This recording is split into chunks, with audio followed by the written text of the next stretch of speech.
Oh, I made it to Pollington yesterday. It's what time is it? About 9:30 morning, I think. 9:20. Melvin left about an hour ago, maybe 50 minutes ago, because his mate Kev was a bit worried about cycling back to get his bike from Stanley Ferry. So we're on our own at the moment. We might catch them up, we might not. It depends on whether they've had any grief with any of the bridges or locks, which I hope they haven't, because it would probably spoil their experience a little bit. But yeah, it's raining a little bit, drizzly a little bit. So what? 3 days left of this trip. Wow, it's bonkers. I think this is about day 75 or something. Wow. Anyway, hopefully it will brighten up a little bit. This is Whitley Lock, and it's big. Oh, she's big. Oh yes, she's big, but she's beautiful. Oh yes. And again, we've shared this lock with one of those big, really huge sand barges.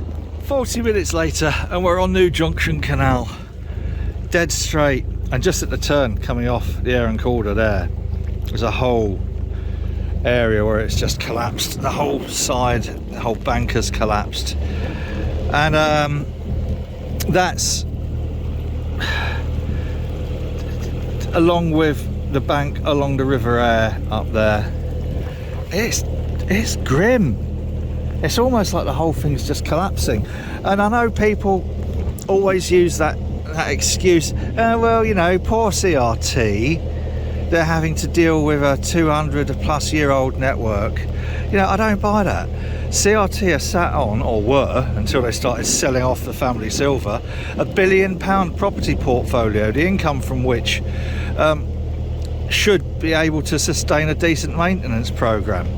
But no, God, it's absolutely abysmal. I say to people, you ever driven up the A1?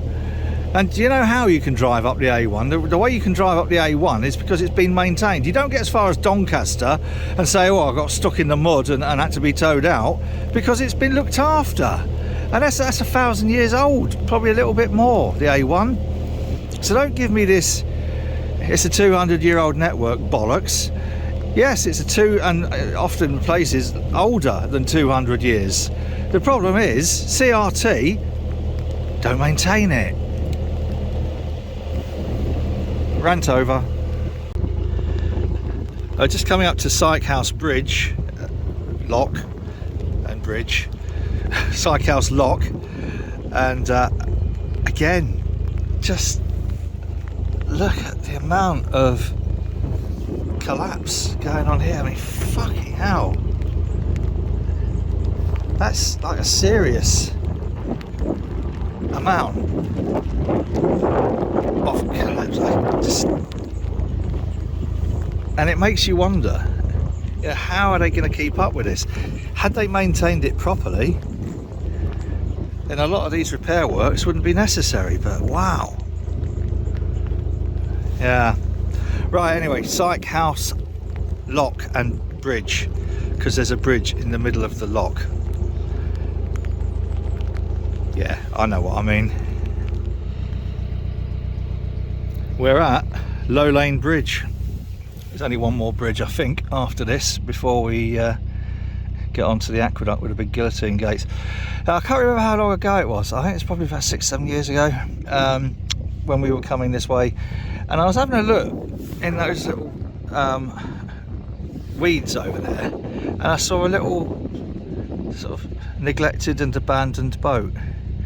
So I went and knocked on the door, said, is that boat yours? He said, yeah, do you want it?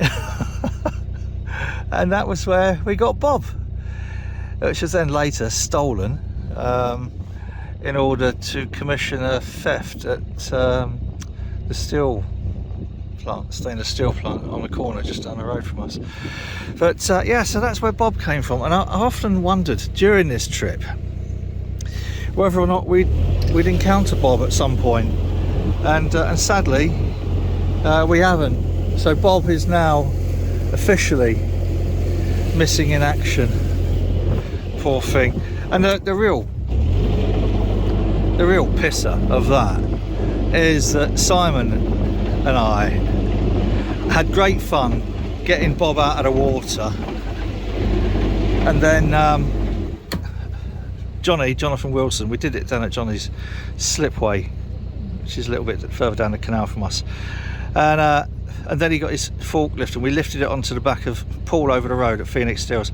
It's got a little sort of like flatbed truck, and so we lifted it onto the back of there and then drove it up to our place, and then with their forklift they got Bob off, and we stripped Bob and refitted all the wood and everything, put a bilge pump in there. Harry did a wonderful job of painting him, and then a year and a bit later it's fucking stolen twice, because we phoned the police as we were watching them Paul from the trip boat knocked on the window as we were moored down in Victoria Keys and said, "Oh, your little boat is being used to rob your neighbours." I said, "Well, have you phoned the police?" He said, "No." Oh, fucking hell. So we walked down. They'd obviously been tipped off that, you know, as he'd sailed past on his trip boat, that they just left Bob tied to a tree. So we retrieved him, took him back to our place. A couple of nights later they stole him again, and people say, "Well, why didn't you chain it all up and everything?" I thought, well, the thing is, you see, and it was suspected that these were travellers who were doing this. And if you know, when the steelworks, Taylor Forgings, where they were stealing it, when they tried to make it more difficult for them, they just went in and smashed the place up, just out of spite. So I thought, well, I don't really want to antagonise them if they are coming back, because what I don't want is for them to perhaps, you know, torch this or smash Erling Water up or break into the boathouse or something. So yeah, I just tied it up. I put a little note on there saying, "Oh, please bring me back when you're finished stealing from our neighbours." And that was it. We never saw Bob again. The police were fucking useless. Here's the thing, right? We phoned them. We said, "They're robbing it now. They're there now." And about 45 minutes later, some overweight who was puffing and panting and a little girl turn up in uniform and say, "Oh, where are they then?" So, yeah, absolutely fucking useless South Yorkshire police. I've got a story about that, which is when a friend of mine watched his neighbours being burgled, he phoned the police, and the police said, "Oh, we'll be with you in about an hour." And he said, "Oh, don't worry." He says, "It's all right, don't panic." He says, "I'll get my shotgun and I'll go and sort it out myself." 3 minutes later, 5 police cars turned up. He goes, "Right, where's your shotgun?" He says, "I ain't got a shotgun." They said, you said you had a shotgun." He said, "You said you'd be an hour." And this is, I know it's the same person who's in here who gave us Bob, because I recognise his dog. Beautiful. Hello. Hello. Good boy. Good boy. So yeah, anyway, that's it. That's the story of Bob, South Yorkshire Police. And this is now the last bridge, I think. It might not be, but there's the guillotine gates. No, this is the last bridge. I'm sure this is the last bridge. And then we go through the guillotine gates, and then the next is going to be Barnby Dun lift bridge. Then after that, Long Sandal, and that's the end of the obstructions for today. How are we doing time wise? It's now 2 hours past the freckle. It's 11:30. So 2 hours isn't too bad to get from Pollington to down to the end of New Junction. I'm hoping Melvin hasn't had any issues. I'm sure it'll be fine. I hope there's the locky on Sykehouse when he came through. That would have made his trip a little bit easier. Right, so I'm gonna nip down now to these guillotine gates. It's half bleeding cold today. I'm not going to be filming right much, which I'm sure will be good news for some. But this little aqueduct, oh, hello. Hello. And these guillotine gates come down in order to stop when the river level rises, this river level by the way, in order to stop it flooding the canal. Now this is actually quite high. I've got some previous footage where this is just like a tiny little, you know, so that's reasonably high.